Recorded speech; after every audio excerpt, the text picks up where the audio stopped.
Фатиме Фетаи од специјалното јавно обвинителство со помош на народни изреки објаснуваше како Ејуп Алими и Исмет Гури од ДУИ ги местели изборите за градоначалник на Чаир. По примерот на Народната, Морков или Стап ја фалсификувале изборната волја на граѓаните на општина Чаир, па поради ова се најдоа како обвинети во случајот Титаник 3. Фетаи во воведните зборови ги обвини дека како членови на општинската изборна комисија во Чаир уништувале изборен материјал. Те имале криминален нагон да ја фалсификуваат изборната волја на граѓаните на Чаир со цел да остварат политичка моќ. Незадоволни од вистинскиот изборен резултат, тие формирале група за дејствување, односно имале цел да генерираат поволен изборен резултат. Како во изреката Морковот и Стапот, обвинетите на сведоците им велеле дека доколку не го сториш ова нема да поминеш добро и имаме договор со ВМРО, ништо нема да ви се случи. Со тоа создале страв кај членовите на групата.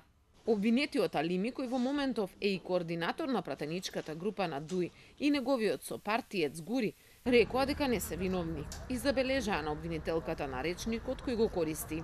Никогаш не сме били ни криви, нити имаме нешто со ова. Ова све кажа денеска јавниот обвинител, се што имаше политички кажа, меѓутоа законски, во кривичниот закон или во обвинението ништо не докажа.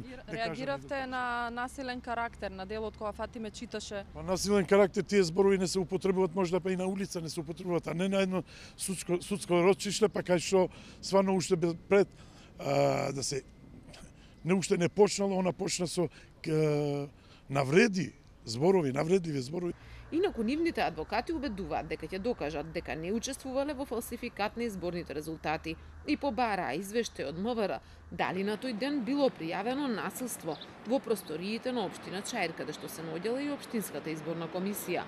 Наредното рочиште за материјални докази е закажано за 19 јуни.